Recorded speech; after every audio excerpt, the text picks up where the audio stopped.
You know, I was learning a Gemara, Chabez Amid Beis in Tainus. Noira Reis. How the Eibishter wants to give and give. That means don't stop it. If the Eibishter is showering you with good things, don't say, Adkan. Now I want to tell you something. As soon as I got big, I said, I was getting big, I says, okay, the covet. As soon as I said that, there's a certain part of my life where I get a lot of covet, boom, disappears. You don't want it? We're not giving it.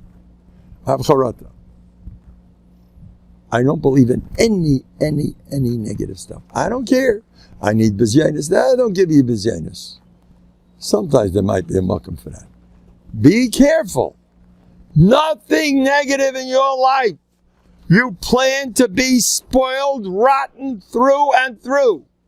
That's on the agenda. My father Zatzal used to say, he feels like a ben yochid to the Eibishter. How could a ben yochid?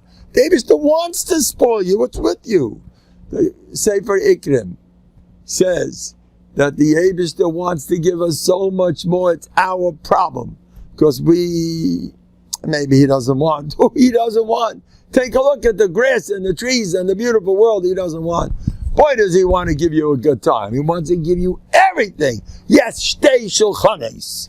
Everything and anything. That's what he wants. The problem is us, says the Ikrim, because we have rules.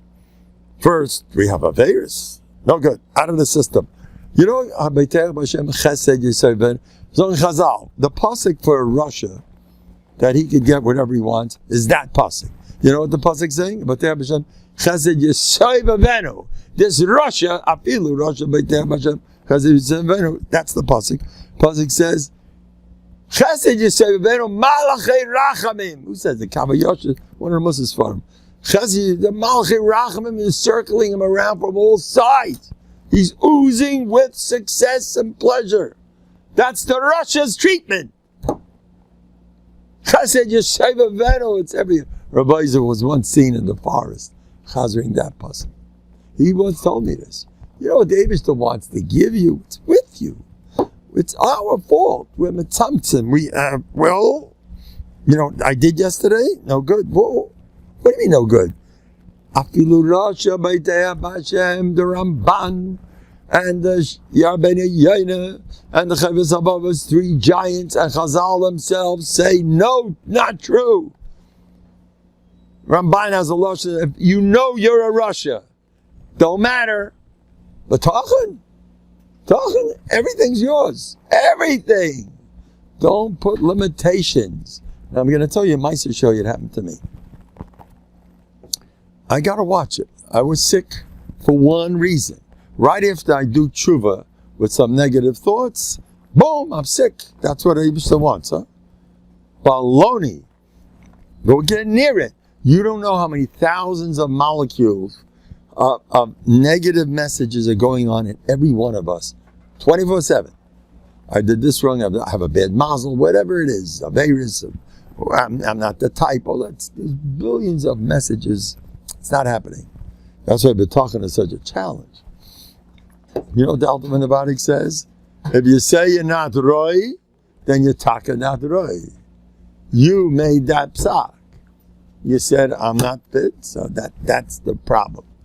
You made it. You decided. We started 5 minutes late. That's it. We're going to stop. We're going to stop 5 minutes late too. Now,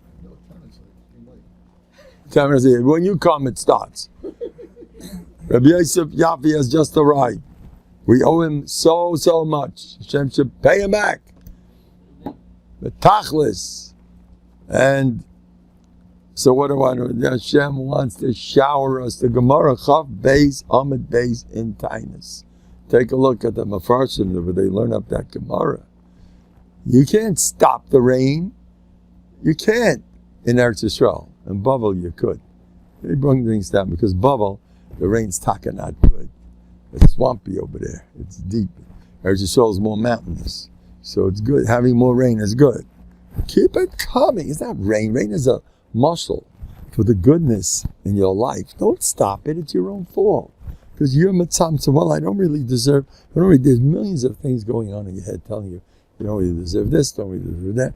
So the altar of Novandik, this, that you say you're not right, that's the reason why you're not right. It's your own fault. You can get anything you want. The Eibishter wants to give it. You're making him happy. He wants to give. You ever see these good-hearted Jews that like to give? I once saw, that's why the Jews fit in with the Eibishter so well. I once saw a Gabbai stuck getting up in shul. Give! The way he said it. Give! With such a geschmack. Give! Tzedakah! Give! And you saw these Yidden writing out checks with such a simcha. Give! A few thousand. Why not? I got a phone call today. No? This way? I got a phone call today. You know what the phone call was? Mendel. I gave you $1,000 check. He was right here, sitting next to me. And you didn't cash it. He's all worried. I says, please don't worry. Don't worry. I'm telling you, that should be your worst, one of the worst daigers. Don't worry. I have a shita, I'm going to cash it. Because my Rebbe taught me, La'olam tikach. And I'm very oisgehalten. I always accept money. No, I will, yes. He was scared. I'm not cashing it. Don't worry about it. So saying that don't be b'teach b'Hashem. Not so hard to have b'tachon. I'll kiss a check. I have to pay him. I b'tachon weekly, whatever. So now, where am I up to? So you have to realize how much Hashem loves us and how much He wants to give us. We don't stop. I want to tell you something. There were a group of gypsies. By the way, the gypsies are known to be the official lowlife of the universe. They're wild. They're not stable humans. B'chlal. They're interesting. They live around Romania. They were in Europe. They're Tzegaina. In the Heim, they call them Tzegaina. They were like Hitler used to shech them all out. He hated everybody. Russia, Marusha. They were for sure more civilized than he was. That's no question. But a gypsy is a low.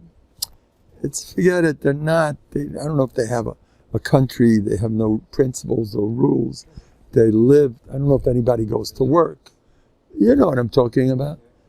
Do they go to work? They go live in trails. Then they're not quite. The Tzelem Alikim didn't register b'chlal by them. If anybody didn't make it, it's them. Very like. I met a gypsy right here. They had a group of them. They like meat. They roast meat. And as they're roasting, everybody there has overtime ADHD. They're flying all over the place. Gypsies are not stable. They're flying. They never stay. Am I right? They stay here. In 2 weeks, boom, they're like in the midbar, you know. Like Habel Elf Alfi Abdullah. But that's what they are. Shame. Now, Tzegaina, they call them in the Heim. Now, I was passing, it was in North Lake Drive, or South Lake Drive, on the other side of the lake, yeah? I was staying by here, I'm a bunch of gypsies. This gypsy walks over to me, and he starts telling me how he's, Nabach, whatever I do is no good, you know. He's very heavily involved in Anova. And so he was very in that sugya, very much. I'm not really good, I'm not really going to make it, I'm not really hina. So you don't have to be, you know, a Ben Torah that didn't make it in learning to do that type of stuff. They do it everywhere. Don't think it says, look, we're going to teach it l'schus, l'shvach. We're going to say it's your anova. I'll do that, all kidding aside. You do it, it's anova. Okay, anova. Lamaisa. You don't have to look to be that type. You have to look. I can't be the midas. Halt for sich. I'm going to tell you, Mike. Now, I don't like. Talked about the Germans. Rabbi Galinsky told the story. Now I'm going to put up the story. I don't know exactly what happened there, but it's a true story. It's print. I saw it many times. It happened to Rabbi Galinsky, and I'm going to put it up. If I'm making mistakes, Reb Nosson Zatzal once told me that even if you're not so accurate, if it's Ma'ira, it's fine. I was afraid when I first became a Rebbe. When I first started, boy, I'm a Yeki.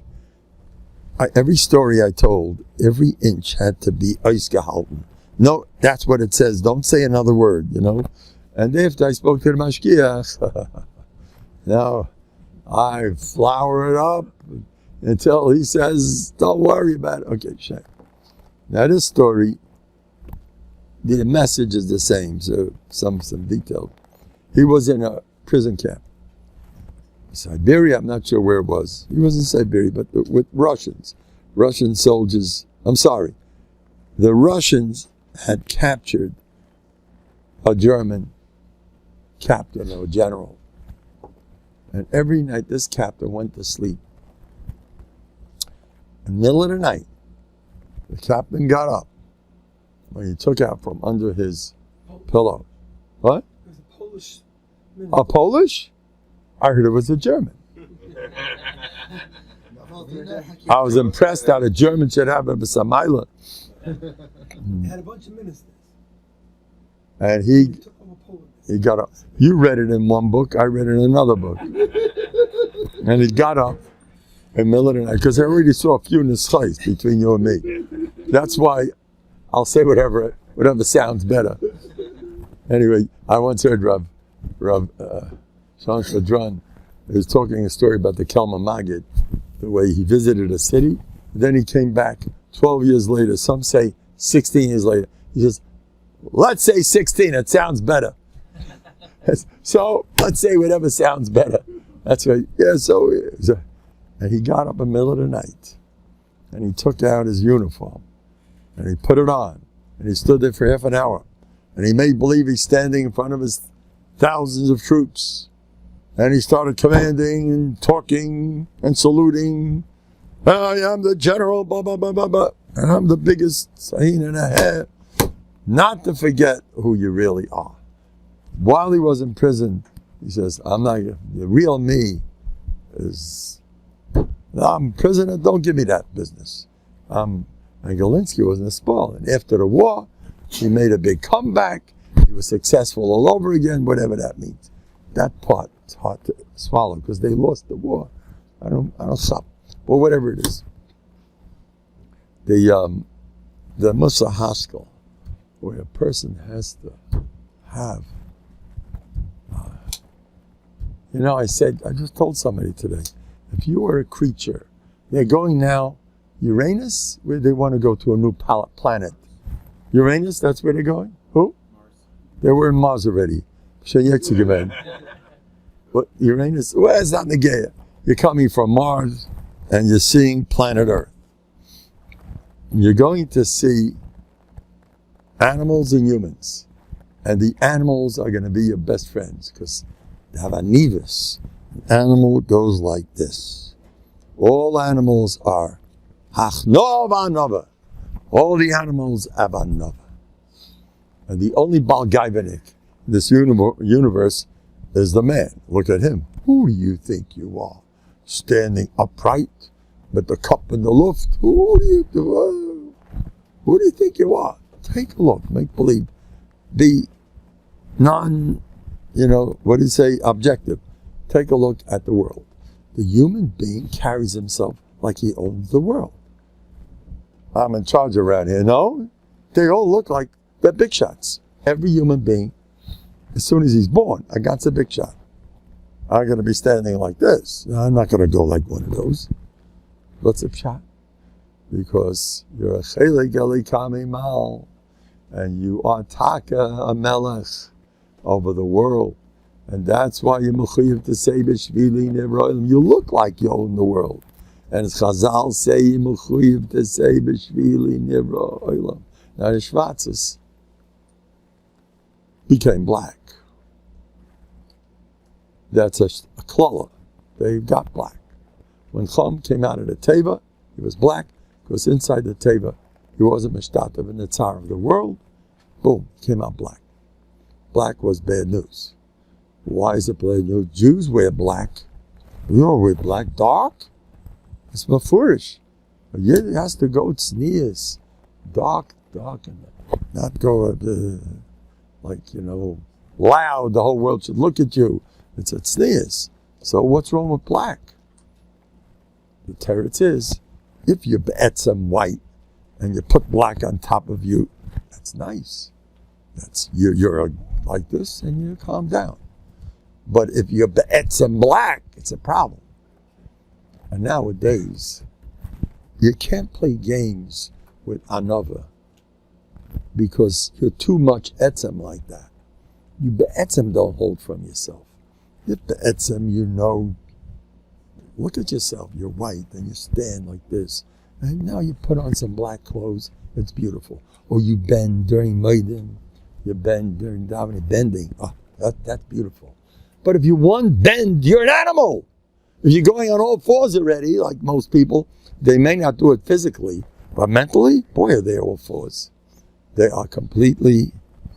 So that's why I'm screaming, Chai v'Kayim. The basics are being lost. You don't know who you are. You may have to spend a lifetime blowing yourself up constantly. Not enough. But I did enough. Yeah, how about the mitzvah? Oh, that's nothing. People are off the wall. You have to hold from yourself. Now I'm going to tell everybody a story. It happened 16 years ago. 16 years ago, I had a couple sitting in this room. And they came straight from Wales. They came straight from Wales. Wales is a nice community. And they made a special trip to meet Rabbi Mendel. They got off the helicopters. I forgot. No, whatever it was. They're both sitting here. And this couple has been fighting for 20 years. This part is true. They're fighting for 20 years. I promise you. I was an aide to him. And I do not deal with shalom bayis issues. Not for me. I once had a husband killing his wife on the phone. I says, no more. I can't deal with this.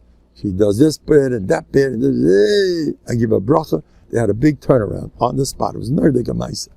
It was very, because I didn't want to deal with schmutz. You said, I hate you.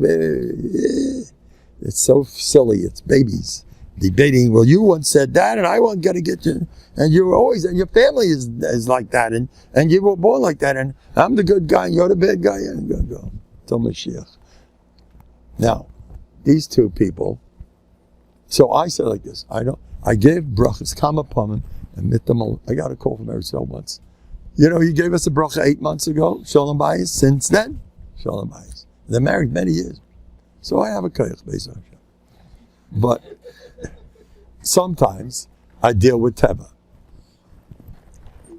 When I deal with teva, I say, okay, I want you to say nice things, and you say about each other. That's all I do. That's the only two mahalchim. I took a younger man here in Lakewood. I had him on the phone 10 minutes, 10 minutes his wife. I was listening. This is a year ago. He is total. They were ready to kill each other when he was telling me he was going through Gehenna. She was like, Shreklach. I had 10 minutes of that. They lived happily ever after. One of my best stories. I have another one where they came from Brooklyn, and the therapist said, you must see Mendel once a month because what it does to them, it's good news. Okay. Now, this couple, 20 years, they killed each other. Listen to this one. And I say, kill each other. And I watched, and I says, we're going to be saying nice things about each other. I told them up front, I'm not dealing with your fighting. I can't deal with this. But somehow they weren't good at adjusting to the plan. Off and on, crash. Oh, here we go. Now you'll see firsthand how the battlefield goes on and on. You know what it's doing to the kids. Hashem Yirach. Anyway. And he was good. He knew how to rip her apart. She was gorgevaldig. I hold they should have been chavrusis in Iyun. They would steig. You know, there's a big Hasidic Rebbe that said, he's a big pikeach. He said, depressed people are great for learning Be'iyun. You know that? It's an interesting thing. If anybody's depressive, learn Be'iyun. Might be a mal. But anyway, I hope for sure. It's a pity. They're such kaiches. And they were good at it, killing each other. And I says, listen to me. I don't want to hear any of this stuff. Let's talk positive. They both said peh echad. It was the only thing they agreed on, peh echad. We only speak the truth. We cannot do that stuff. We're truthful people. They said about peh echad. You hear this? You know what the belt says? Oh, you want to be straight? Go straight, straight, straight, right off the cliff. I thrive off my lies. If I could convince them that lying is a mitzvah. What happened to Yaakov Avinu? Titanem es Yaakov. First Pasha, introduction to Bechir Shabbat. Yaakveni zeh pamayim. He fooled me twice. That's emes. You know the mitzvah with the guy, it's a true story. Slight changes, whatever. The Nazis told him, if you're 70, we'll leave you alone. If you're less than that, we're shooting you on the spot. I am 69. I cannot lie. They shot him dead. It's a true story. And he thinks he's getting a lamhaba for being truthful to the end. So he's mabadas miladas. What's the matter with you? You have to lie. It's a matter. People are afraid to lie. Anyway, that's the mice. So,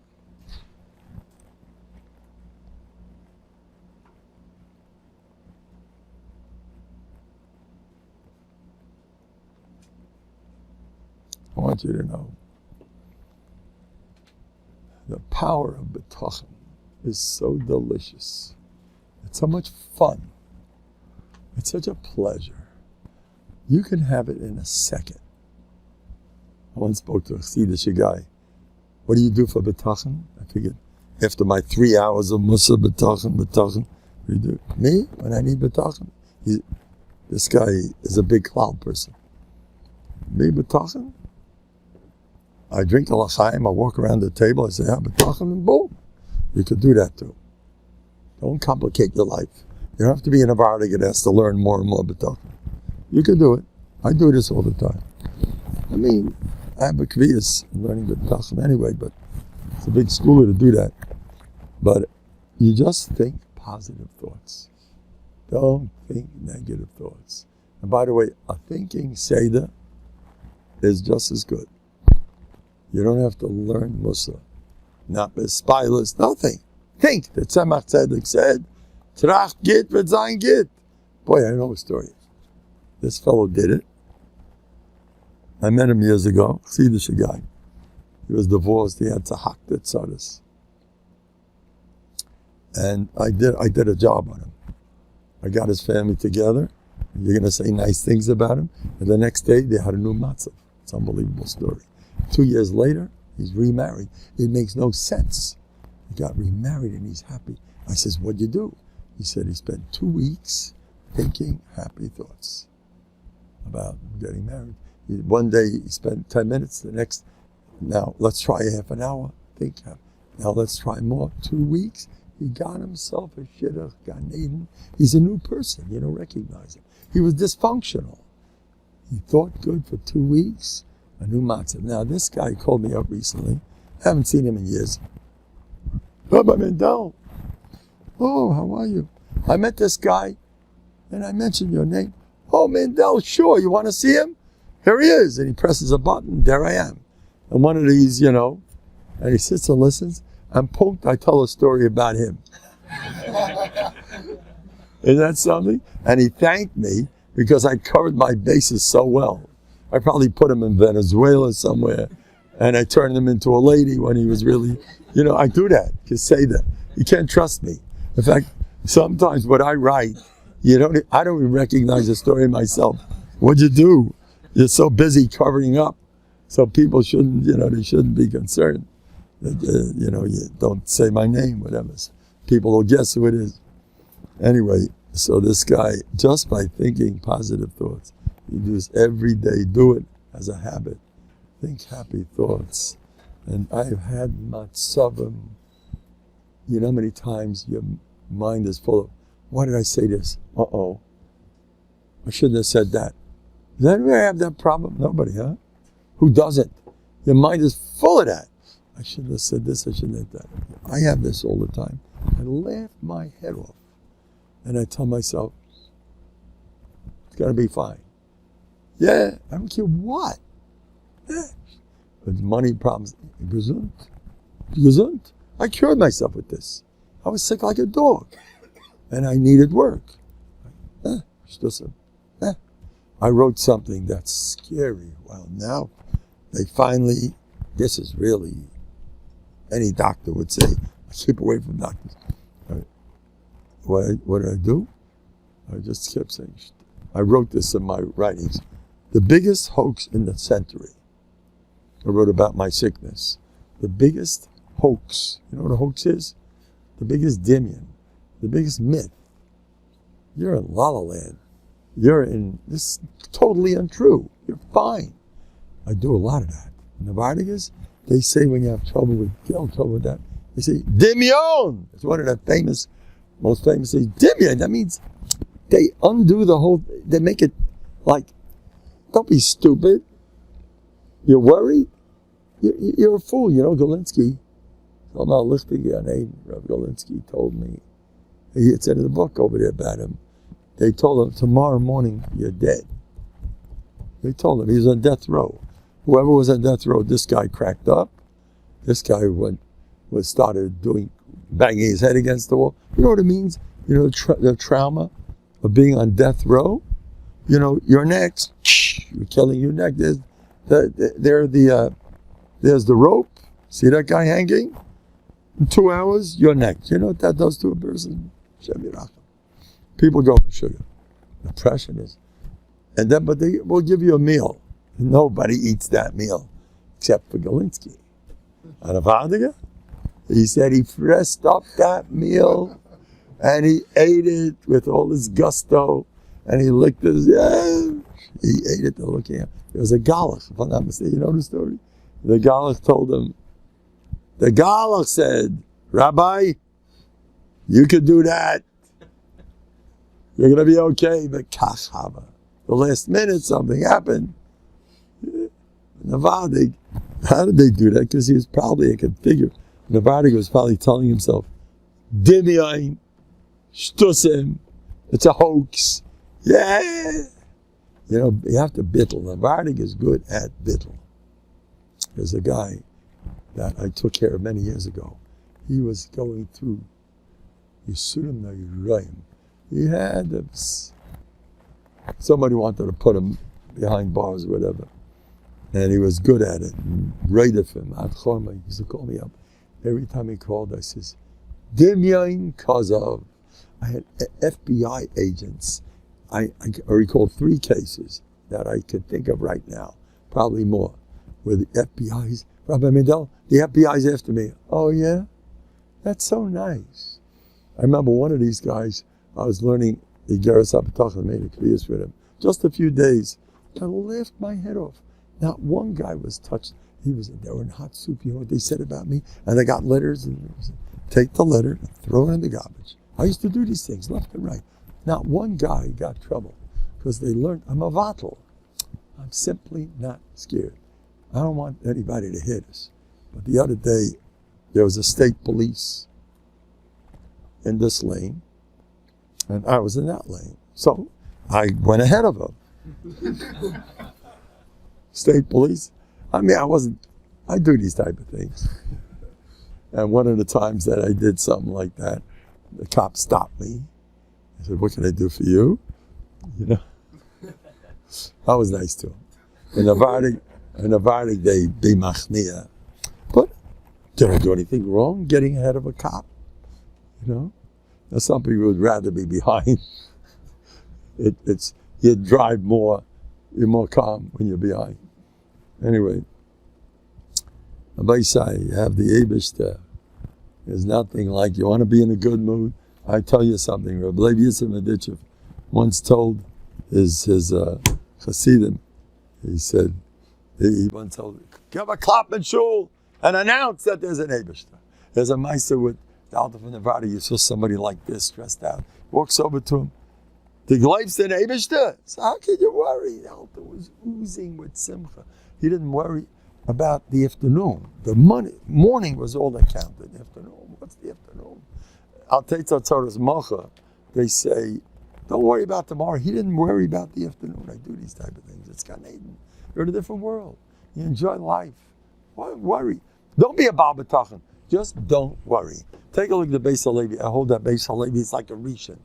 The Beis Halevi on B'tachon, the first thing he says is, he is Navardi. You want to know Navardi? Get that Beis Halevi. Who is he, Navardi? And he starts off with, Cherdas Adam Yitem Lakesh. No fear. And the sin of the fear, boom, that's your problem. But he starts off, don't be afraid. Rabbi Isaac Schwartz got off the hook from a court case. They wanted to put him in jail for 4 years. And how did he get off it? By saying, Cherdas Adam Yitem Lakesh. There's nothing to fear but fear itself. I'm not scared. By the way, guess what happened? Who heard this already? You heard it? You heard it? Nobody? It's Kedai to say over. Told me himself the story. You heard it already, yeah? Bunch of nice people. What? Bunch of nice They're too nice. You want to hear Chazorah? Here we go. Rabbi Isaac Schwartz. He went and at first they tried to scare him with all these, the judge was staring at him to scare him. What did he do wrong? Somebody did something with money. It's only money that's important.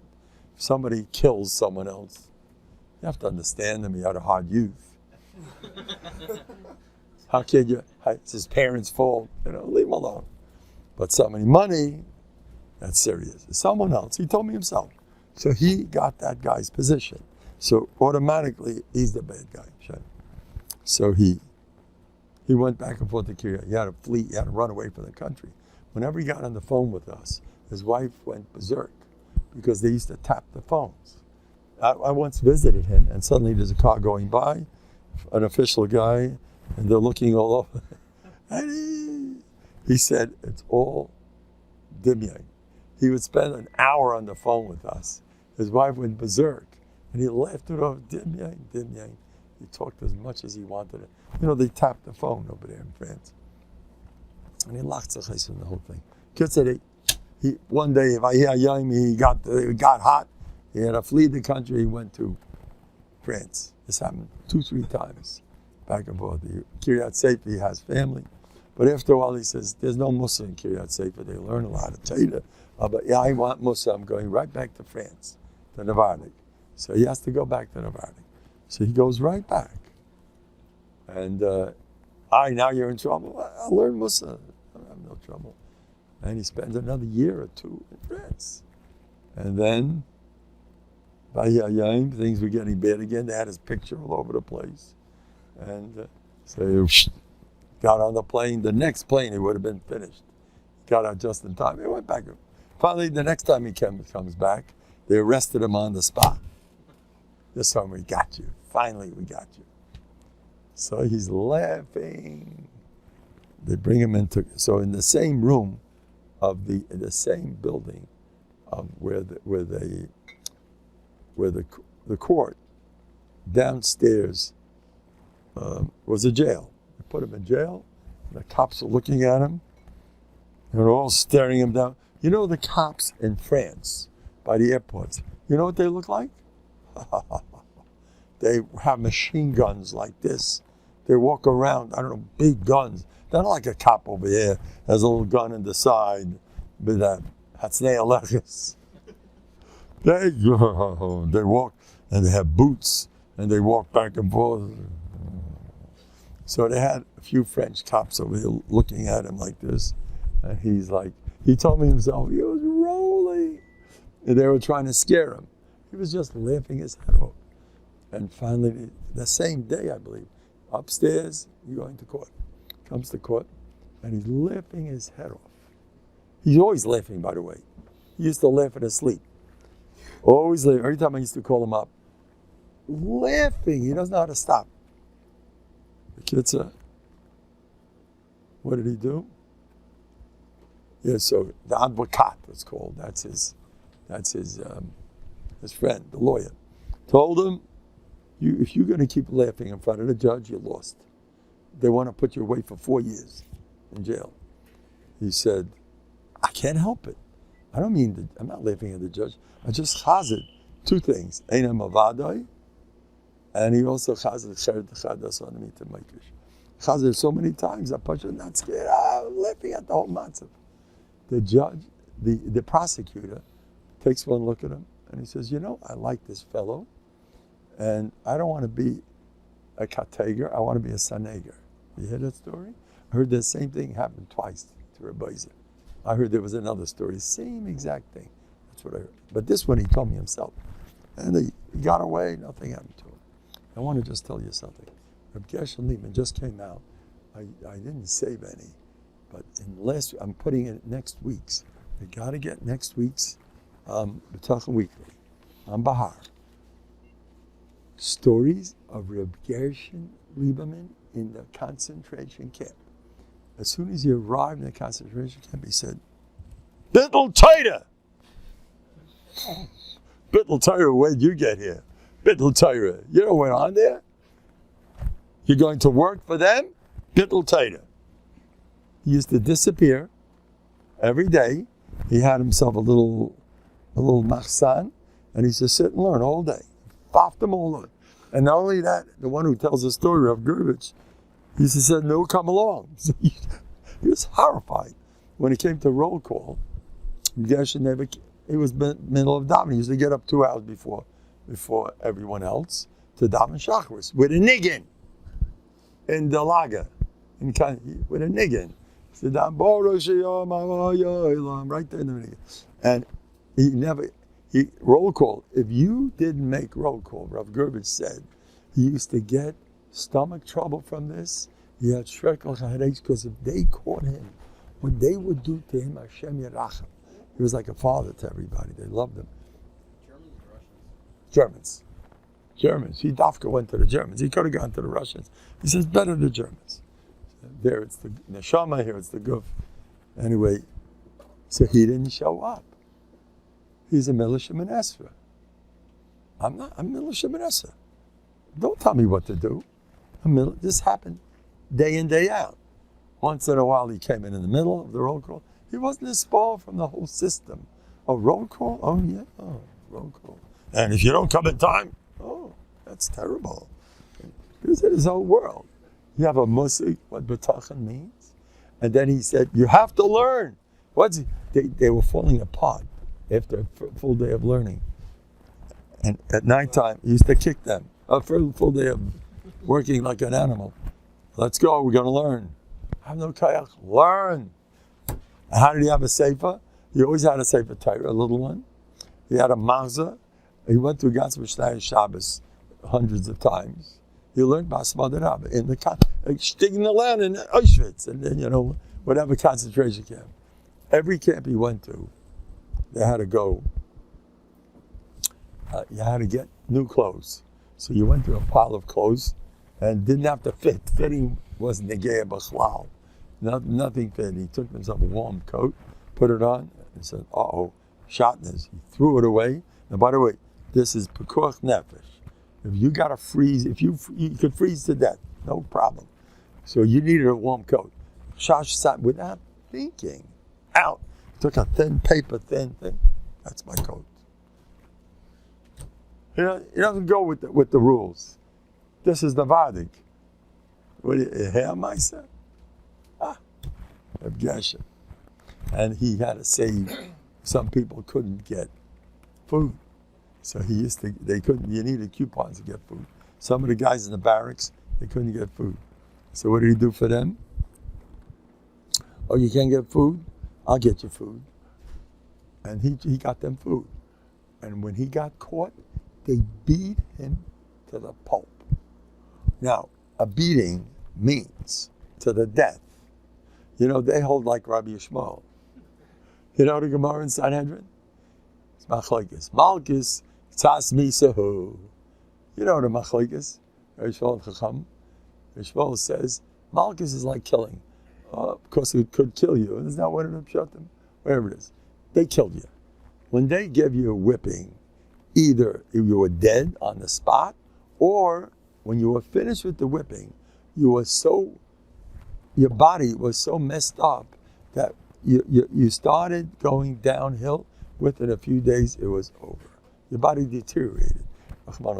He used to get whipped, and this, people don't notice, he screamed from pain. And he came back the next day for more. You hear that? He didn't care. He did it again. He didn't care. And his simcha level, that's to get money, get food for another year. And his food, he wasn't into food. He took himself, he always had film. No one knows how he did this. Makes no sense. He had a portion it was starvation rations. A third of it he left over, bashita. He always left over, so in the camps I stick him, I'm and hug him. My minig is to leave over a third. So back in Bialystok, by the way, in Bialystok they ate nothing also. He was used to starving away. When he left over a third, he used to stand and fight cats and dogs to get what he left over. Take. He told everybody allowed to eat treif, because it's because nefesh. He himself, not me, I don't eat that stuff. I'm gashing. Never must who he was. Right after the war, he was in his prison clothes, and they asked him, are you Masakan Agunas? He said, no, but I build yeshivas. And on the spot, he found a building. And he came to the States. He ended up, made yeshiva, then he ended up in the States. Comes to the States, he found out that the Tzienim are schmatting up all these Moroccan kids and North African kids.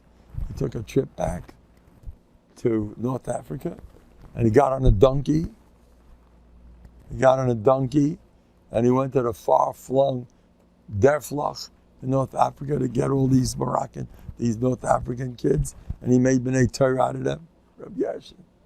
Whenever he else got to get married, Rabbi Gershon. Rabbi Gershon loved going against his nature. I'm going to end up with this. His thrill in life was doing the opposite of what you want to do. And he was so heavily involved. His simcha level during the Holocaust was higher than afterwards. You don't have to believe me. I heard it 10 times. I asked, is that true? The simcha. He was in a different world. Now, we suffer for one reason. Because we want, and we're not getting. If you don't want, you'll be a happy person. You go the opposite of what you want to do. I recommend, first thing in the morning, take the first 5-10 minutes and go against your Ratzon. What am I going to do with this? Go against your Ratzon. What should I do? Oh, it's there, it's still there. Go against your, try it. There's a spillover. Rav Nosson said, the beginning of the day is the most important. I'm going to stop any minute. No? 2 more minutes? 2 more minutes? 2 more minutes. What can I say? 2 more minutes. What? What's an example go against your Ratzon? Who? What's a good example go against your Ratzon? Okay. Everybody's different. Walk a little faster. Be in time for davening. Look in the sitter during Chazar Sashatz. Don't take out a Gemara in the middle of Chazar Sashatz. When your wife tells you to do something, do it with a smile. Not easy. There's so many things. The Vardigas had lists. Let's try this. It's exciting. It's fun. They love this. He used to write 50 things a day. You'll stay young forever. You go against your Ratzon. What I did many, many, many times, speak in public. That's the number one. I did this Shabbos. They asked me, Yudam Mincha. I'm still shy. No one believes me. He says, of course. I felt so proud about myself. I broke my teva and I davened for the Yom, not caring if it's good or not good. I try to make it good anyway. And in the middle of davening, I says, Eibishter, now I can ask for anything I want because I'm giving away my covet for you. I'm doing this to be mafkir my covet. That's why I do this. Speaking in public, get rid of your covet. Stand on a chair. Right now, I do it for covet. Right now, it's the other way. But it's brought down, the Chosei Yeshua says, if originally you did it to get rid of your covet, you're still getting schar, as if the first time you did it and you did hate to do it, you're going to get schar as if you hate it all over again. How's that one? So come join my club and become Amitzos. The number one midah Novandiga's work on is Amitzos, Faf the Welt. Rabbeinu Yonah screams, don't be afraid of people. Chavis Avava screams, don't be afraid, work on it. Who's people? It's Hashem Adam. What's your head full of? What does he think? What is he? Can I make you a good impression? Okay, anyway. Next.